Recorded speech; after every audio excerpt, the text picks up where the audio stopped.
It's a dismal night, Mr. Brummel, sir. Oh, yes. But such weather has its compensations, Robinson. It's good to be home like this before my own comfortable fire. Yes, sir. You've had a busy time of it lately, sir. At the palace, the races, everywhere with the Regent. Yes, and it's wearing, Robinson. Wearing, this constant rubbing elbows with the great and keeping them in their places. Ah, yes, sir. But the dinner, sir.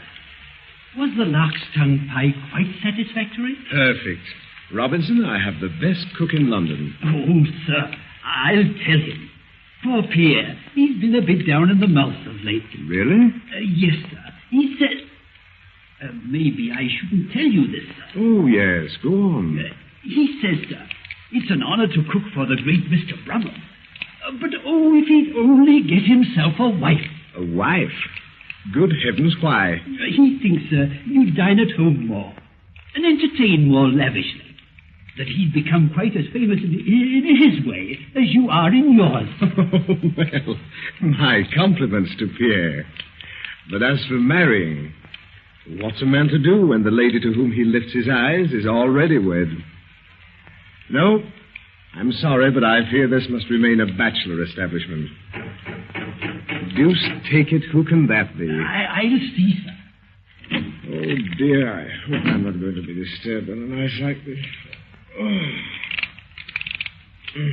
Nice fire. Hey-ho.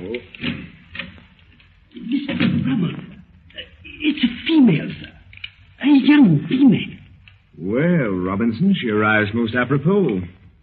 Sir, is this a plot between you and Pierre to get me married? Oh, sir. But she's crying, carrying on something terrible. But why come to my house to do it?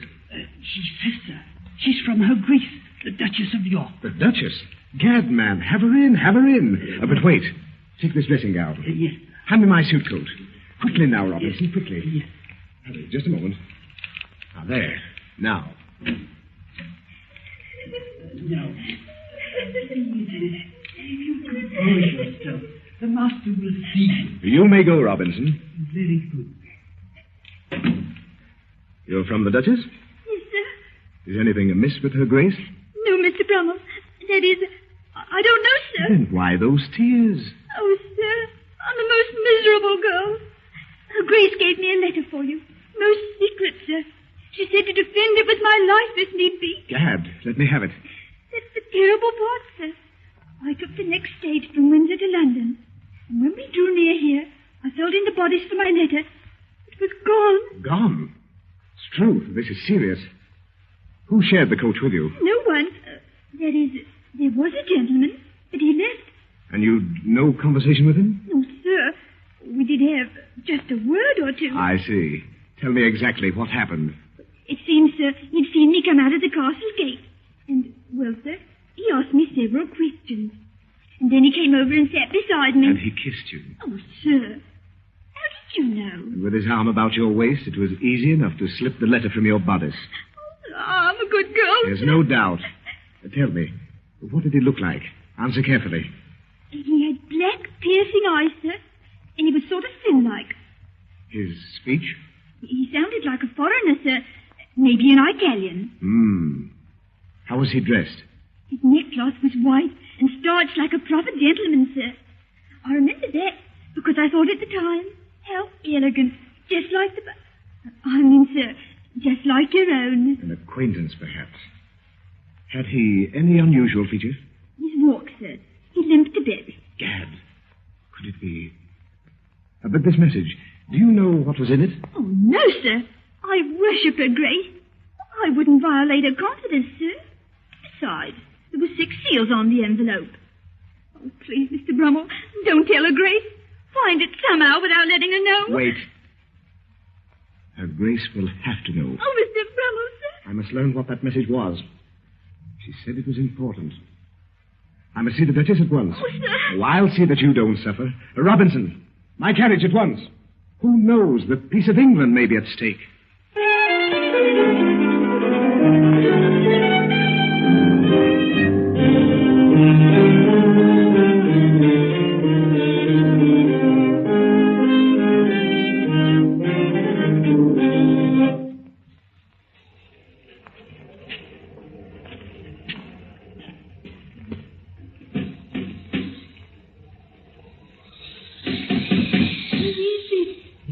Quick, Mimi, open. Oh, dear. Mon cher. Quick, out of my way. I have business. Très important. That letter. It's all the seal. What is it? Diable, you do not see that. Understand? Always this business. Très mysterious. Jean, he say you are spy for the Russians. Is that so? Ah, cochon. I shut his mouth for him. Yours I shut too. I will have you depart. I tell the police you are not Madame Baldaire. Now get out! Oh, I hate you. I hate you.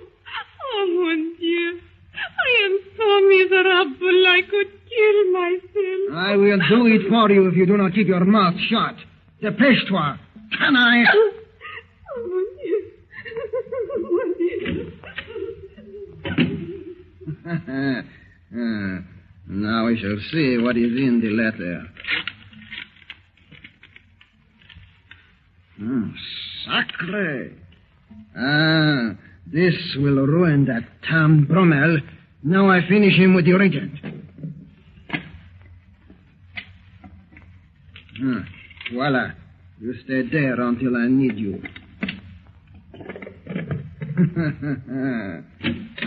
Mimi! Oui. Oh, what you do to your eye? The soot. She blackened it. Where is that red ink? Well, here it is. What you do to your sleeve? Do I look like I have been in a fight? You look terrible. Bon. Alors, I go now. Mimi, I have something very important in this room. Remember, let no one in, or I kill you. Comprende? Oui, I understand. Remember. Damn you, Baldaire. This, son de Canel. You do not know I have watched you through the keyhole. No. You do not know that John, he make for Mimi a key to that secret tunnel. That letter with all the seals. Son, I see.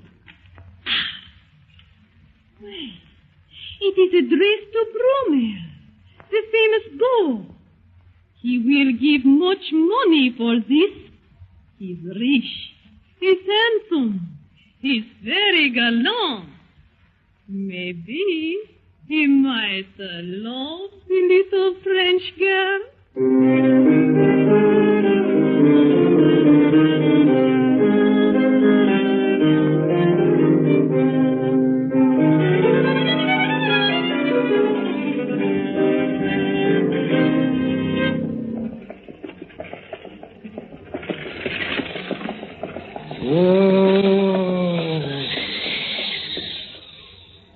Gad, what a night. Wait here. Be ready to go any minute. I may be 5 minutes or 5 hours. Yes, sir. Who goes there? A friend of the Duchess. I must speak with her. Her Grace has retired. She is not to be disturbed. But hang it, ma'am, this is important. I must see her. I can't let you pass, sir. It would cost me my post. I tell you, ma'am, the situation is desperate. Her Grace... It's true, I have it.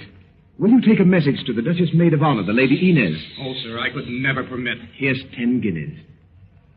Oh, well.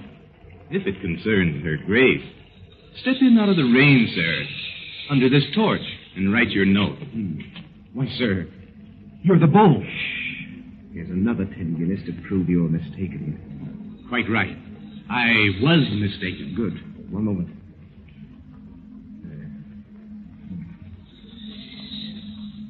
There, here's the message for Lady Inez.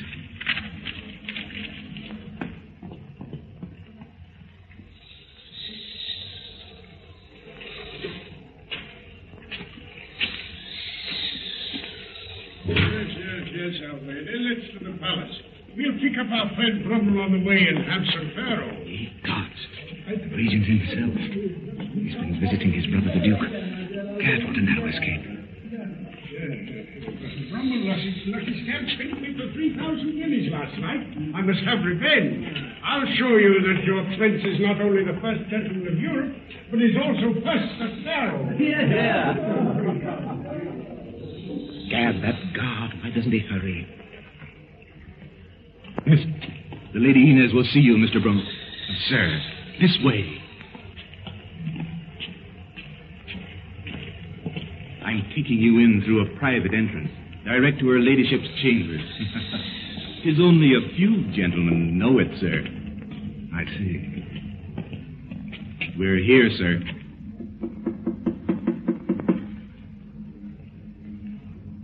Lady Inez is expecting the gentleman.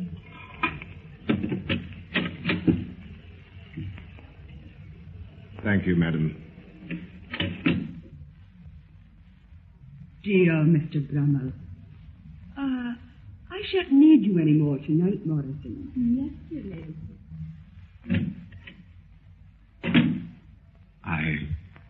I kiss your ladyship's hand. Oh, Brummel, how did you know that I had a secret passion for you? Or is every woman in England so mad about you that... Oh, your ladyship overwhelms me. I am overcome by her influence. But the Lady Inez must believe that, though I venture much to see her, I hold her in too much respect to hope that she... You have kissed my hand. Have you ever heard that lips grow jealous? But I can scarce give up this lovely hand. Oh, I knew my feeling for you would someday bring you to me. In fact, I have a wager of a new fan with the other maids of honor that I would someday land you. And I need a new fan. Brummel's taste shall select a fan for your ladyship. You shall have it tomorrow. But I compromise you by staying so long in your apartment. I have paid my homage. Now I depart. Oh, so soon? No, you're squeamish. Ladyship, I have a serious mission in the palace. I bear an important message to Her Grace. Can you arrange an interview with her at once? Her Grace? Oh, I do not believe in your serious mission. You've come to play the gallant to Her Grace. And I thought I was the one. Oh, I protest. Well, let me tell you to save your ardor. Her Grace will send you about your business in no time. Dear lady, I swear on my life my mission has naught to do with lovemaking. Please go to Her Grace and say I must see her. At this hour? Impossible. My lady, she will thank you for it. And you shall have my undying gratitude. And how will you express your gratitude? So, on the jealous lips. Now hurry, please. Much hangs on haste. Wait here.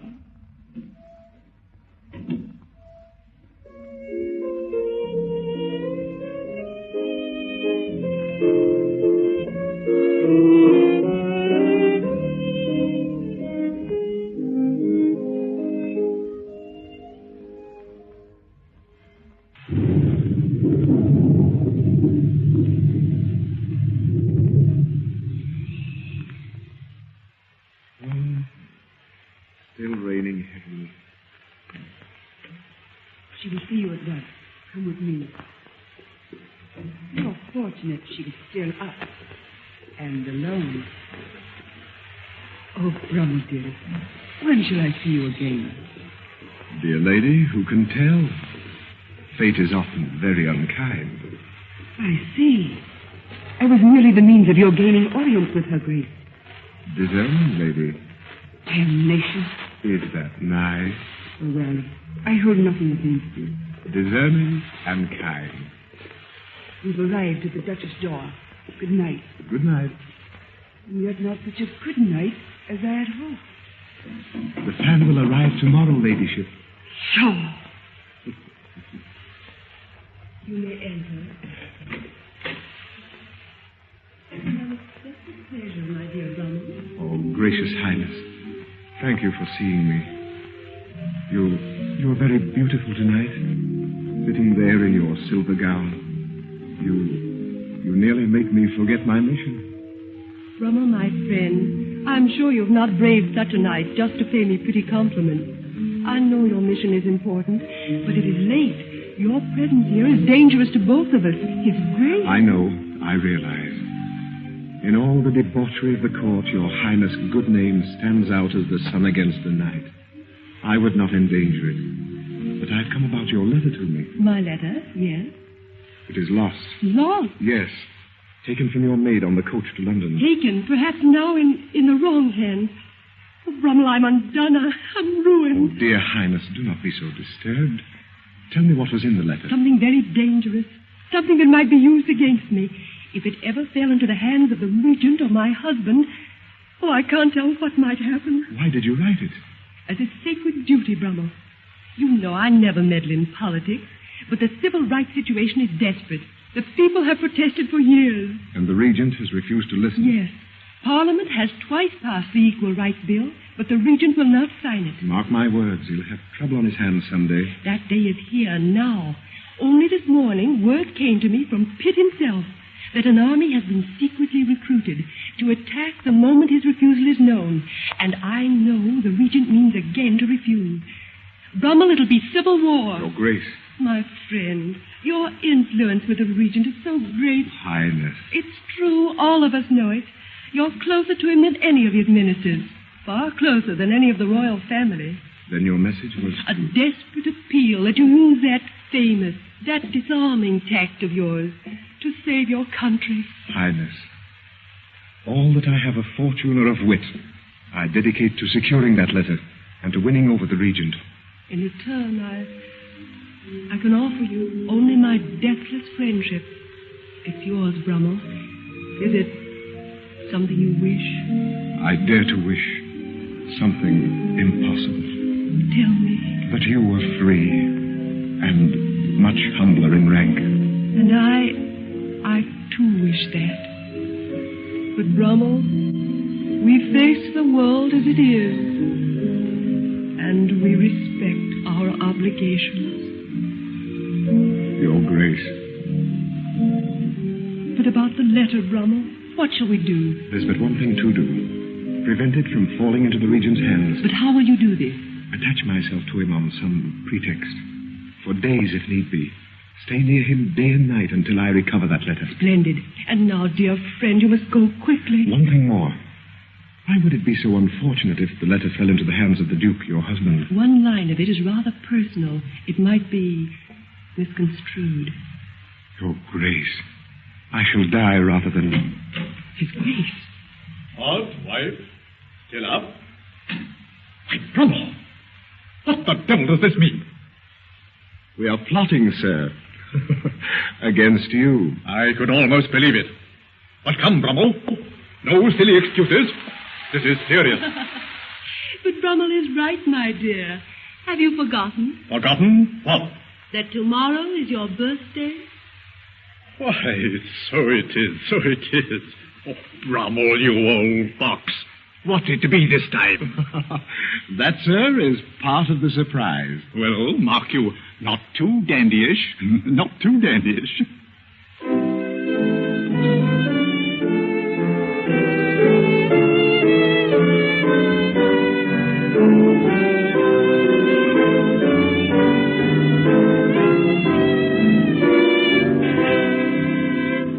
Drink, drink, drink, our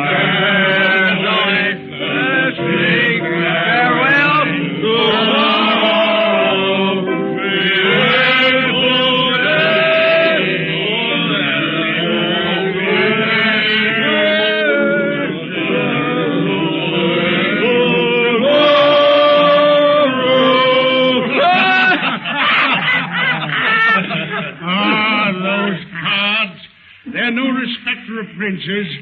1,000 guineas I lose tonight. Ah, never mind. Tomorrow I'll show you. I'll win your money, your horses, your estates, and all your women. A toast to His Royal Highness, the first gentleman of Europe, and a devil of a good loser. To the Prince, our future king. Yeah. Thank you. But that Brummel, tell me, Chumley, where do you think he is, and what mischief is he up to? I've no idea. Our Beau's only vice seems to be gaming. Of course, it might be romance. Egad, I'd like to know some scandal of the Beau. If anyone knew, 'twould be your Royal Highness. For next to his own conscience, you know him best. Odds body, Alvanley. A well-cut neckcloth means more to the Beau than Venus herself. Brummel's an odd duck. Strangely a chivalrous at times. Yes, there was that affair of the foreigner, Balder, and the nursemaid. It has wit, tell it. It seems Balder was amusing himself at the wench's expense as she wheeled her charge on the edge of the round pond. The girl's protests only added to the Frenchman's amusement. Then the Beau chanced along, and with one blow sent Balder spinning into the pond. And the Beau said, adjusting his cuffs, the fellow needed a bath anyway. Truth, I'd like to have seen it. The Frenchman in the goose pond. Now I understand his hatred for the Beau. But the Beau, quite undismayed, continues to write sonnets to the curve of a lady's lips. Though God knows if he ever tastes them. Truth, it's a point in the lad's favour. One should have one friend with whom his mistress is safe. Lord Brian Brummel, Esquire. Huh? Your Royal Highness. Gentlemen, my regrets. Ye gods! Our Beau with a rumpled neckcloth. Our Beau with his hair awry. Brummel, you sly dog. Why so distray? Have you been on a tender mission? Or were you with the opposition plotting against your prince? You'd be utterly astounded if you knew. Yes, I dare say. Oh, Brummel, you're deep. But, Struth, we've discovered you. Admit it, man. You've been with a lovely creature. Indeed, a very lovely creature. Egad, I hate to describe it. And who better than your Highness? Our Brummel with a beautiful creature, languishing with love for him. The moment opportune, and then most malapropos, the husband bursts in. Right, my lad? Right? Royalty is always right. Shouts the injured husband, villain, my wife's boudoir. At this hour, explain yourself. And our Beau quite coolly replies, Good sir, I was but teaching thy wife a new way of tying thy cravat. My compliments, Highness. You read my innermost mind. Good lad, your Highness. But in truth, I had a sorry time of it. And I have yet to prove myself an honest man. Impossible. The Beau could prove that black was white. No, I fear the whole thing was a myth. Egad, I believe the Beau was sitting at home like a spinster, devising what to make us wear next. You are positively omniscient tonight, Your Highness. There was the matter of a waistcoat. Brummel? Something new? As new as the night. Gentlemen, good night. Your prince is occupied. Important matters and all that. Highness, I take my leave. Good night. I do with my Brummel. Now to business, Brummel. This waistcoat, would it become me?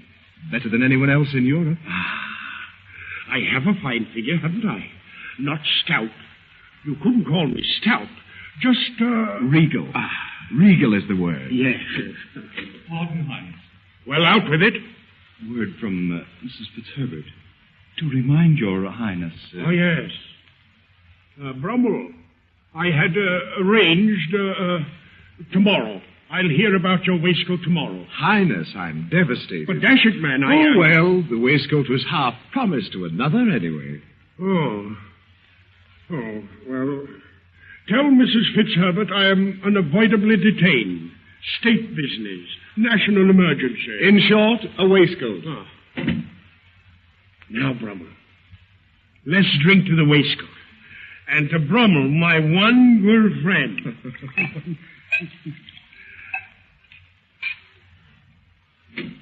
Pardon, Your Highness. Plague take these interruptions. But one of the persons Your Royal Highness always admits is here. Who? Boldaire, Your Highness. Boldaire. I'll see him. Your friend, Brummel. The fellow who had the bath. Oh, what's the matter? I? Nothing, Your Highness. Well, I'll tell you. Wait there behind that screen. You know all our family scandal anyhow. Monsieur Boldaire. Your Highness. Boldaire. What's the matter? Black eye, bloody sleeve? Highness, nom de Dieu, such misfortune. You know I spy on Pitt, leader of the opposition. Today I follow him to Outland. For a long time he is closet with your sister-in-law, the Dutchess. Cadman, my sister-in-law against me, too? Go on. I keep close watch, and soon I secure a prize. A letter in the handwriting of the Dutchess. Oh, diable, as I hurry here to serve my prince, I am beaten and sacre nom, I am robbed of everything. But, man, the letter, not the letter. Highness, I fight with my life. I fight for the letter. I threaten, I beg. Get up, dog. Had you read the letter? Highness, no. To whom was it addressed? A grand surprise. The letter was addressed to the Beau, George Brian Brummel. Brummel? Impossible. Oh, my life, I swear it, Highness. Did you call me Highness? Mister. Oh, Boldaire. Have you been romancing in the park again? Hold your profanity. You rang, Highness? I did. Monsieur Boldaire will wait outside for further questioning. And now, Brummel, what was in that letter?